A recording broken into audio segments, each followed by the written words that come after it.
Miércoles 1 de julio del año 2020, bienvenidos a la edición del mediodía de su noticiero Acción 10 cara a cara con la noticia. Les saludamos con mucho gusto Daniela Obando Estrella, Maribel Montenegro y Yaosca Narváez. Buenas tardes, muchachos. Buenas tardes, Yaosca, Daniela, y a ustedes, familias nicaragüenses, gracias por su fiel sintonía. La Organización Panamericana de la Salud instó a la flexibilidad y a tomar decisiones en base a datos epidemiológicos para frenar la pandemia del coronavirus.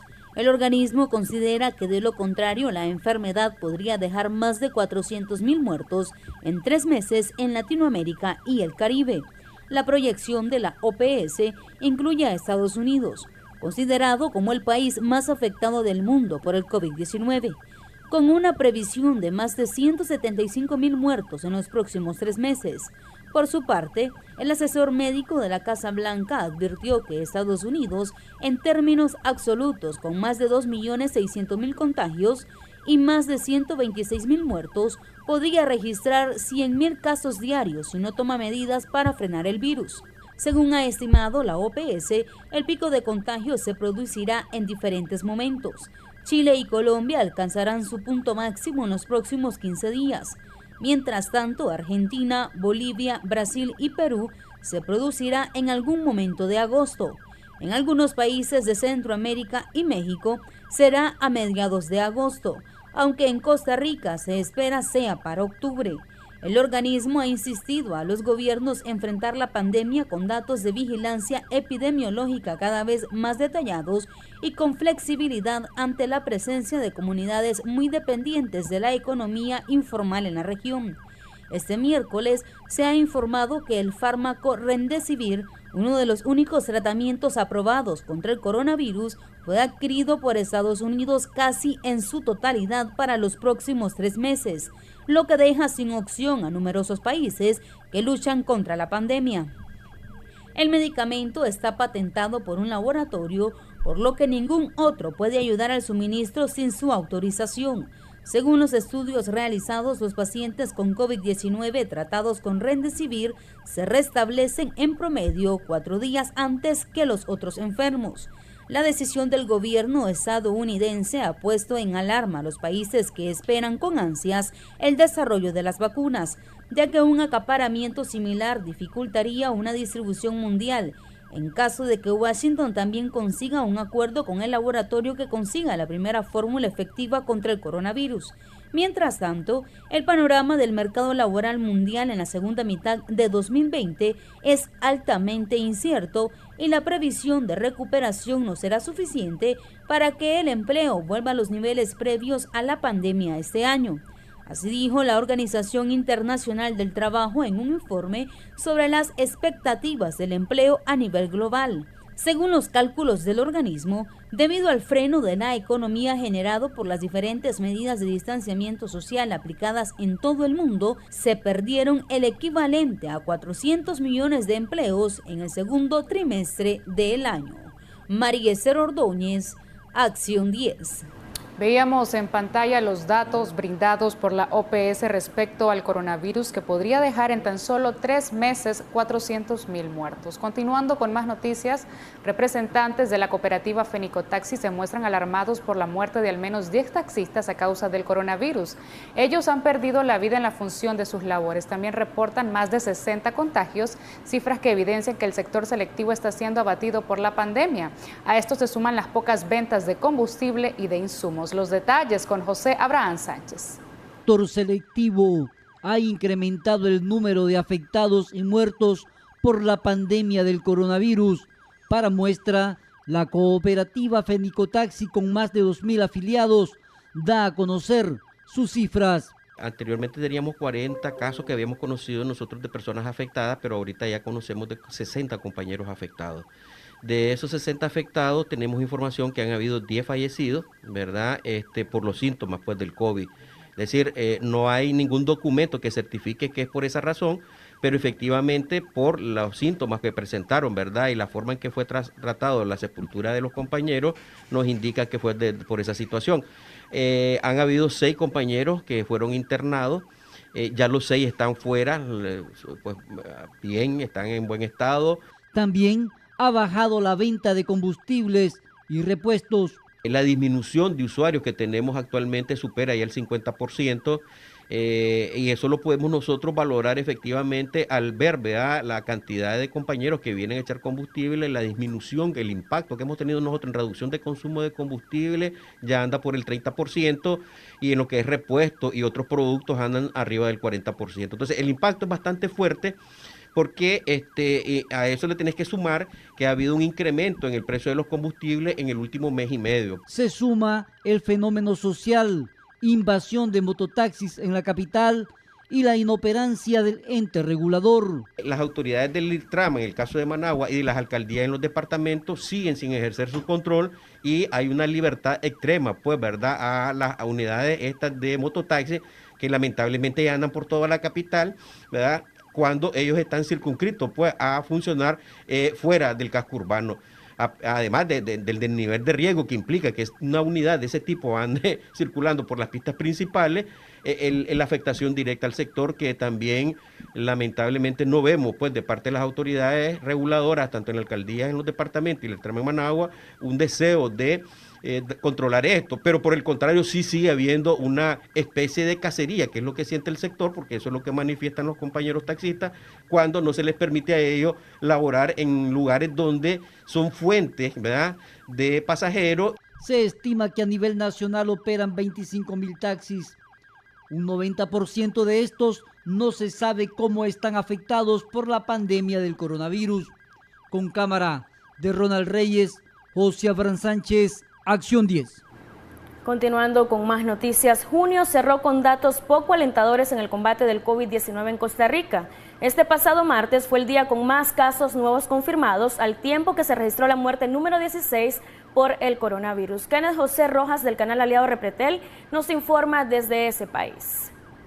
¿Qué tal? Como siempre, un gusto saludarlos desde San José, capital de Costa Rica. En ese momento nosotros nos ubicamos fuera del Centro Especializado para la Atención de Pacientes COVID-19, donde ayer lamentablemente se registró el fallecimiento número 16 en Costa Rica por el coronavirus. Y es que sin duda alguna no fue un día muy positivo en cuanto a la lucha del Ministerio de Salud para evitar la propagación de este virus acá en territorio nacional. Los datos son más que contundentes. Por ejemplo, ayer fue el día en el que se registró la mayor cantidad de nuevos contagios desde el 6 de marzo, cuando empezó la emergencia sanitaria aquí en nuestro país, para un total de 190 casos nuevos. También es el día en que se cuenta con más casos activos, para un total de 2017. Esto fue precisamente parte de lo que explicó ayer el ministro de Salud, el señor Daniel Salas.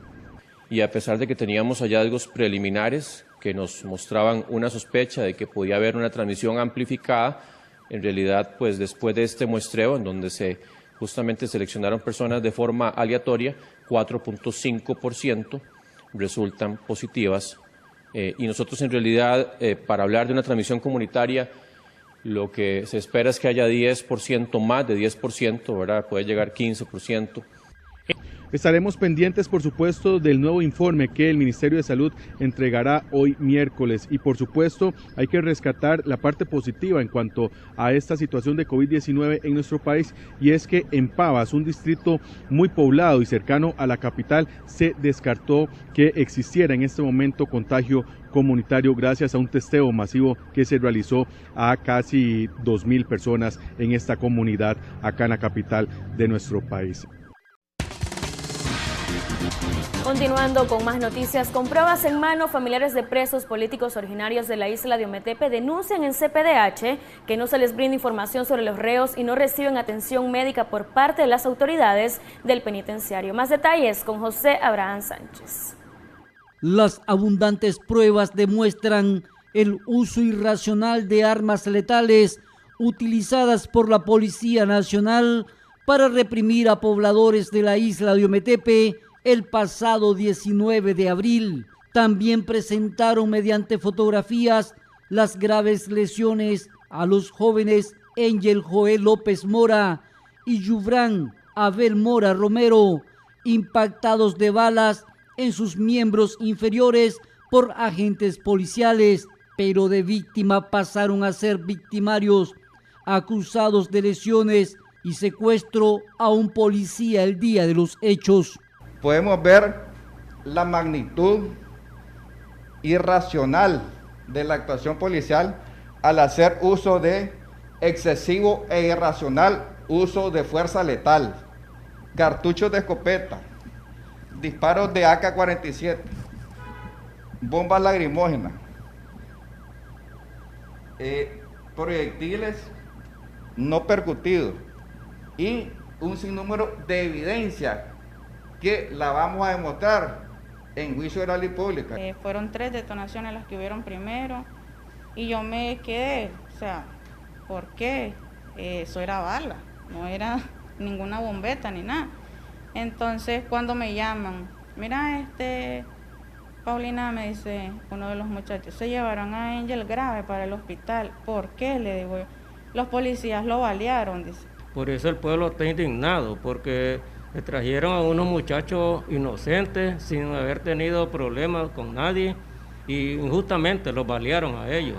La condición de salud es crítica para los 2 detenidos de un total de 7 de la isla de Ometepe. Ellos resultaron con graves lesiones en su humanidad, que van a dejar secuelas de por vida, porque van a quedar inmovilizados en los miembros que resultaron lesionados. Este es el joven Yuran Mora Romero.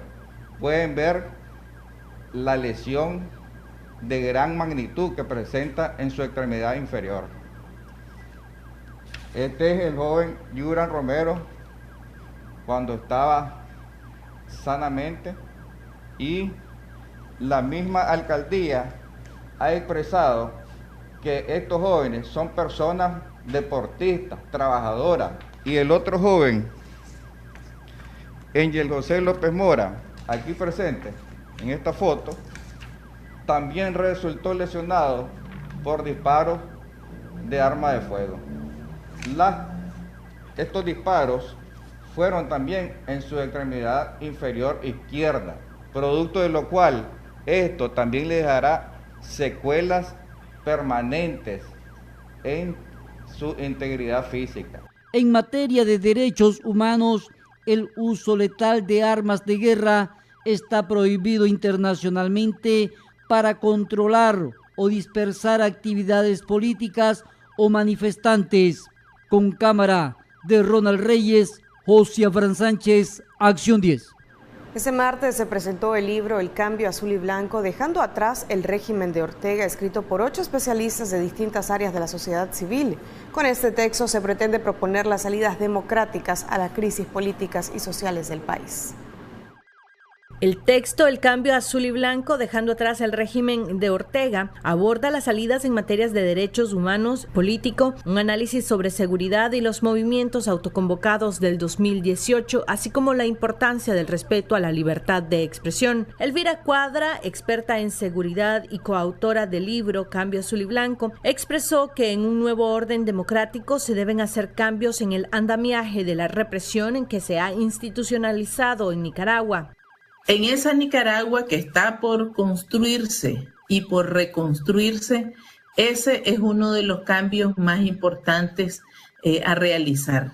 No es un cambio de segundo lugar en la agenda política y en la agenda institucional del país, es un cambio de primer orden. Y la razón por la cual es importante es porque cambiar ese andamiaje de represión, ese aparataje de vigilancia y de control que Ortega construyó desde el mismo 2007 que llegó a la presidencia, se convierte en un asunto de vida o muerte, se convierte en un asunto de compromiso, de liberación del futuro para las generaciones actuales en Nicaragua, pero también para las generaciones próximas. Las protestas de entonces fueron en su mayoría protagonizadas por jóvenes que de manera autoconvocada se manifestaron contra una serie de políticas del Estado nicaragüense. Para el sociólogo y experto en temas de participación ciudadana, Silvio Prado, dichas manifestaciones fueron hechos inéditos e inesperados para todos los sectores del país.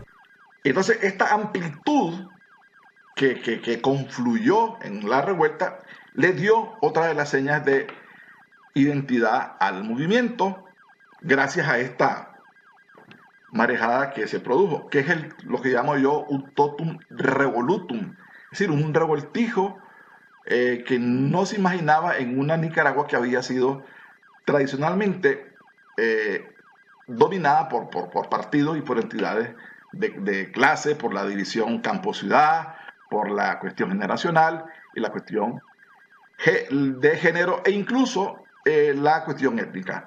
El libro además recoge las violaciones de derechos humanos durante las protestas. Este capítulo fue escrito por Wendy Flores, coordinadora del colectivo de derechos humanos en Nicaragua Nunca Más, radicado en Costa Rica, quien plantea la necesidad del desarme de los civiles con armas de uso exclusivo de la policía y el Ejército Nacional.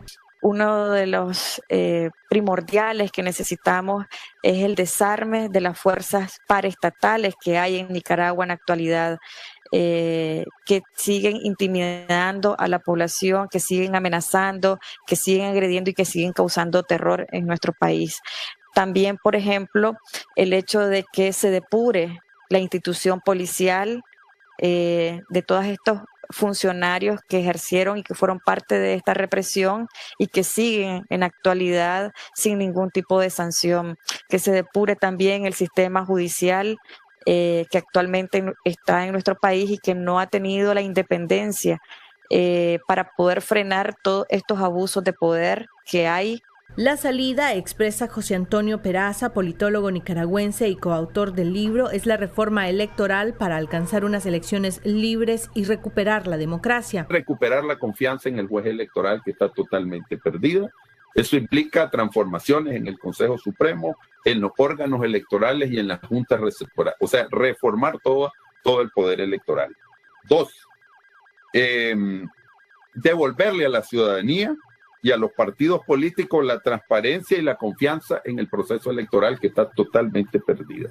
¿Cómo se podría hacer eso? Observación electoral, divulgación en tiempo real de los resultados, fiscalización profunda de los partidos políticos, reglamentar los recursos de impugnación y los procesos dentro del Consejo Supremo Electoral y una revisión profunda del padrón electoral, que es un tema de profunda debilidad del sistema electoral nicaragüense, no de ahora, sino de muchísimo tiempo.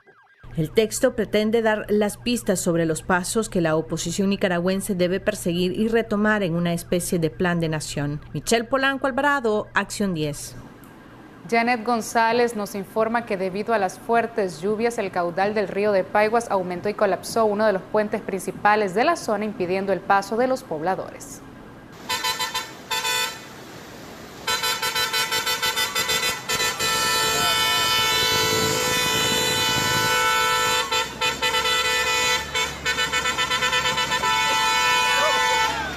En el municipio de Paiguas, los buses que viajan de Río Blanco a San Pedro del Norte no pueden transitar debido al caudal del río que ha aumentado los últimos días por las fuertes lluvias que caen en la zona. Los pobladores le hacen un llamado a las autoridades correspondientes, ya que ellos piden se le haga un puente para poder realizar sus viajes, porque estos corren peligro y sus pasajeros también. Con información de Silvio Martínez para Acción 10, Janet González.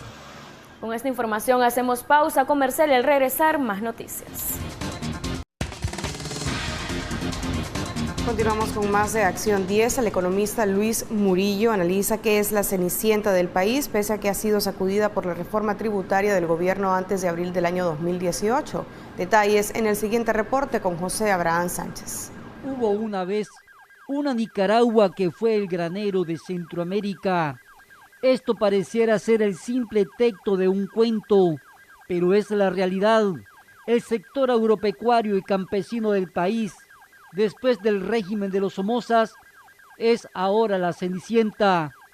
Antes de la crisis de abril del año 2018, Ortega Murillo, con las reformas tributarias y falta de créditos de la banca privada, fue un duro golpe a este sector.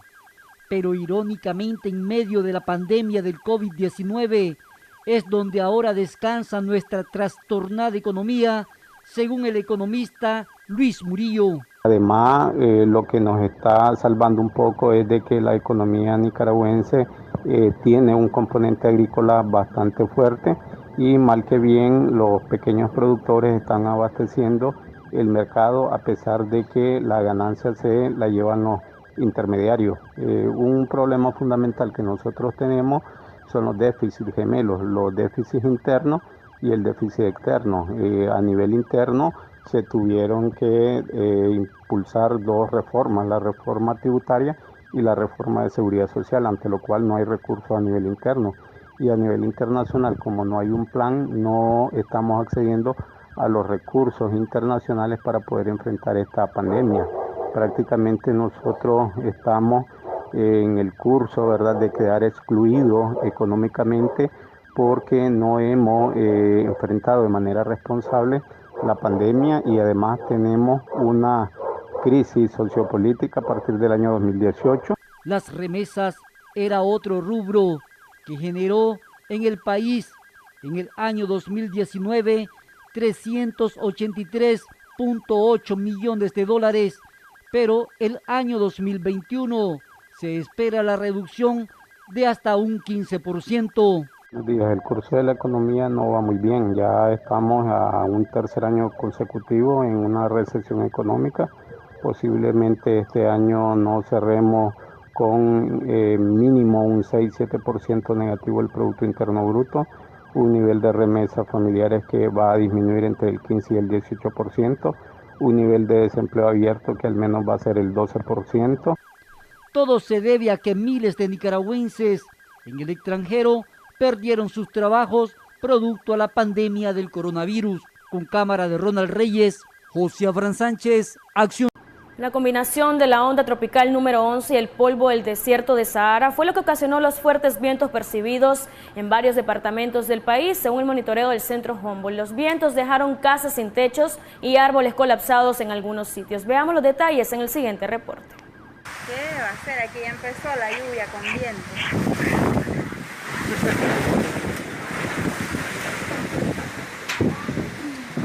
Dele para ahí, hablamos más tarde, el viento me va a llevar el celular.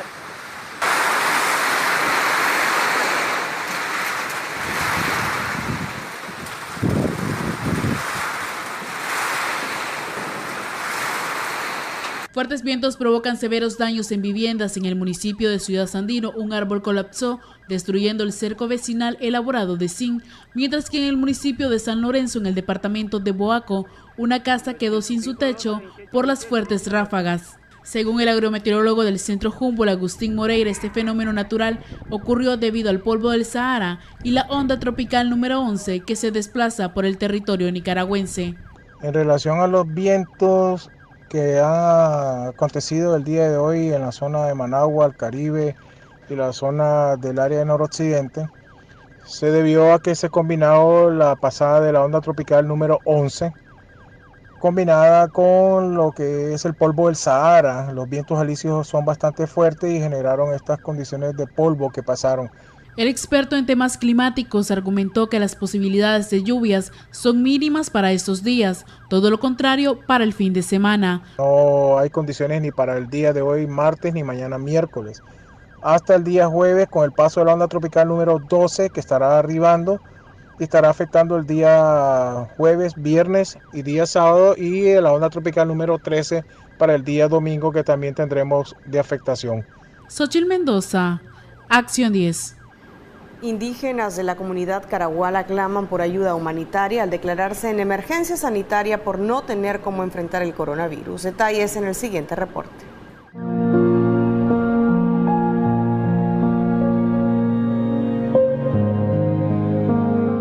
El coronavirus ataca sin excepción de personas. En nuestro país se contabiliza el contagio en casi todos los municipios, pese al esfuerzo de cada uno para frenar dicha enfermedad. El municipio de Caraguala, orgullosamente el único lugar en nuestro país donde habitan los ulguas, se ha visto también rigurosamente afectado.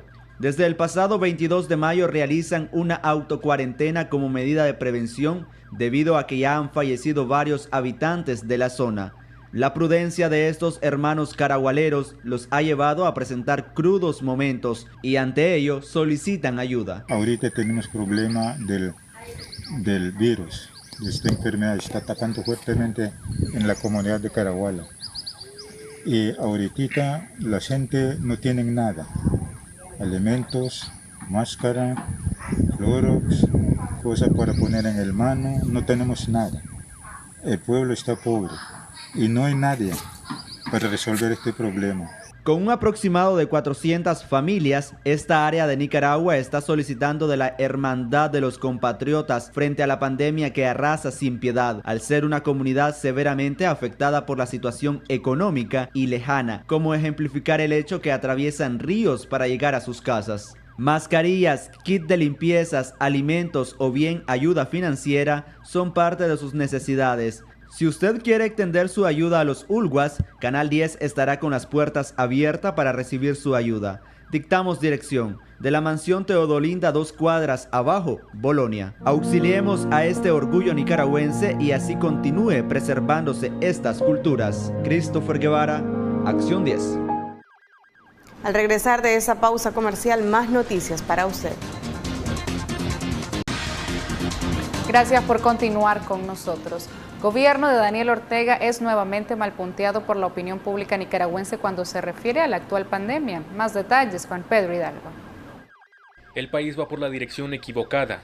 Es lo que refleja la opinión de más del 60% de los encuestados por la firma Borge y Asociados. La encuestadora nicaragüense realizó un sondeo de opinión denominado El COVID en Centroamérica en las fechas correspondientes entre el 20 de abril y 19 de junio, siendo esta realizada en varios países de la región. En este se expone que según los resultados, la población encuestada en el país del Istmo Centroamericano considera que el gobierno de Daniel Ortega no ha realizado las acciones suficientes o adecuadas para hacer frente a la actual pandemia de COVID-19. Por otro lado, el 17.8% de los encuestados son los que consideran que el país se está encaminando en una senda correcta. En la encuesta se refleja al gobierno de Nicaragua como el segundo peor punteado de la región, justo después del hondureño, al mando de Juan Orlando Hernández. Por otro lado, en la misma se observa como mejores punteados a los gobiernos de Nayib Bukele de El Salvador y el de Alejandro Yamatei de Guatemala. Esta encuesta fue realizada con la participación de 1.246 personas mediante consulta vía telefónica. Para Acción 10, Pedro Hidalgo. Después que se reunieran representantes de las autoridades migratorias de Costa Rica, Panamá y Nicaragua, se llegó a la conclusión que le darán salida humanitaria a todos los nicaragüenses que deseen retirarse de Panamá. María Cera Ordóñez con más detalles. Luego de llevarse a cabo una reunión tripartita entre las autoridades migratorias de Nicaragua, Panamá y Costa Rica, se ha concluido que se les dará salida humanitaria a todos los nicaragüenses que deseen retirarse de Panamá y retornar a su país. Así fue dado a conocer a través de un comunicado en el que se incluye que el proceso debe ser de forma organizada y que solo se permitirá la salida de viaje de hasta 65 personas a la vez. Cada grupo debe contar con un líder que será el encargado de organizar todos los trámites para la salida. Además de eso, debe enviar un listado con las generales de todas las personas del grupo al Servicio de Migración. La reunión fue realizada luego que al menos 47 nicaragüenses que llegaron hasta la frontera de Paso Canoas entre Panamá y Costa Rica fueron detenidos por las autoridades al negarse el ingreso a suelo costarricense, ya que no había coordinación con las autoridades nicaragüenses. Bueno, se había hecho una coordinación previa, habían recibido unos grupos, después con dijeron que no se les había avisado, se había interpretado como que había una coordinación ya permanente, y ahora lo que nos están pidiendo, lo que trata la reunión, es que desde Panamá ya se tengan las listas para que Nicaragua corrobore y que cuando se haga el tránsito por Costa Rica ya estemos seguros de que Nicaragua los va a recibir. Exactamente, pero eso mismo es lo que queremos nosotros. Nosotros ya estando en Peña Blanca hacemos cierre de frontera y tienen que dejarnos entrar por ley, no hay de otra. Y de aquí no nos podemos porque la gente no anda plata para comida, no anda plata ni para pagar, porque para ir al baño tenemos que pagar $1 y no tenemos. Los nicaragüenses intentaron este lunes cruzar la frontera entre Costa Rica y Panamá con el objetivo de llegar a Nicaragua. Aseguraron que no pueden permanecer en Panamá porque no tienen trabajo ni dinero debido a la pandemia del coronavirus y prefieren estar junto a sus familias en Nicaragua. María Esther Ordóñez, Acción 10. Tropas del 6º Comando Militar Regional del Ejército de Nicaragua retuvieron a 5 hombres por ingresar al país por punto no habilitado en la frontera de Honduras. Les ocuparon más de 1 millón de córdobas. Tropas del 6º Comando Militar Regional del Ejército de Nicaragua, ubicado en la microrregión de Guamblán, mediante un patrullaje en la comunidad Los Irias, en el municipio de Huihuilí, en el departamento de Jinotega, retuvieron a 5 hombres por ingresar al país por punto no habilitado. En el momento de la requisa, estos les encontraron en una bolsa 1.060.000 córdobas. También les ocuparon 4 pistolas, 5 bestias mulares y 5 celulares. Entre los retenidos están Jorge Luis Pérez Rugama, José Jairo Sánchez, Alex Hernández Altamirano, Ilmer Elías Sánchez Blandón y Wilmer Alonso Hernández Altamirano. Los 5 retenidos y lo ocupado fueron entregados a la policía de Huihuilí para sus debidas investigaciones. Las tropas del 6º Comando Militar Regional mantienen patrullaje constante con las fronteras de Honduras. Esto también a petición de los productores ganaderos de la zona, que durante una asamblea en el poblado de Guamblán pidieron aún más efectivos militares. Una familia del barrio Walter Calderón en la ciudad de Río Blanco casi lo pierde todo al agarrar fuego la parte de la cocina. Yo dejé apagado el fuego, no sé cómo sería eso, ¿sabes? Ya cuando vine estaba quemado todito. ¿Qué se le quemó? Los trastes, toditos los trastes de cocina, una cama. Algunas cositas que tenía ahí. La comida se le quemó. Todito, estamos frijoles todavía. Tirado ahí. Al lugar acudieron los bomberos de la ciudad para evitar que el fuego se propagara por toda la vivienda. Parte del techo era palmeras de coco, de la que estaba compuesto lo que es el techo. Entonces el fuego es de leña y no hicieron el apagado, no apagaron bien el fuego prácticamente. Entonces dio origen a reiniciarse y se combustionó ahí la parte de la palmera y entonces dio origen al incendio. Antes de llegar a la vivienda afectada, uno de los camiones de los bomberos tuvo varios minutos sin poder avanzar por falta de mantenimiento en una de las calles. Con cámara de Otoniel Mendoza, les informó David Mendoza. Familia de Boaco solicita ayuda. Debido a la pandemia y extrema pobreza, no tienen ni qué comer. Veamos. Cansado del camino. Sin nada que comer y con el techo de su humilde casa a punto de caerse, se encuentra una familia del barrio San Francisco de la ciudad de Boaco. Solicitan a las personas de buen corazón el apoyo con alimentación, aunque sea para sus niños, quienes además están enfermos. Que me ayuden pues, porque en lo que estoy ahorita soy pobre de recursos y tengo mis 2 niños, no tengo que darle pues, y con estas cosas que están ahorita yo no estoy trabajando. Estoy en una crisis, mire, que quiero que me ayuden y me apoyen. La casa, todo, usted verá cómo se moja este techo, toda la casa. Y aquí hay bastante niños chiquitos y usted verá cómo está aquí. Mire yo cómo me está viendo aquí. Sí, ya es algo, yo me conformo con lo que a mí me apoyen, me ayuden, yo me conformo. Pero porque usted sabe la caridad que la persona puede hacer, siempre Dios la va a bendecir, es lo más grande que puede Dios bendecir. Porque solo Dios sabe mi necesidad. Doña Mabel es la cabeza de esta familia. Ha quedado sin trabajo debido a la pandemia. Su sufrimiento se hace más grande cuando sus hijos piden alimento y no tiene nada que darles. Si usted desea colaborar, puede visitarlos en el barrio San Francisco, entrada a Cerro Largo, Boaco. Francisco Cantillano, Acción 10.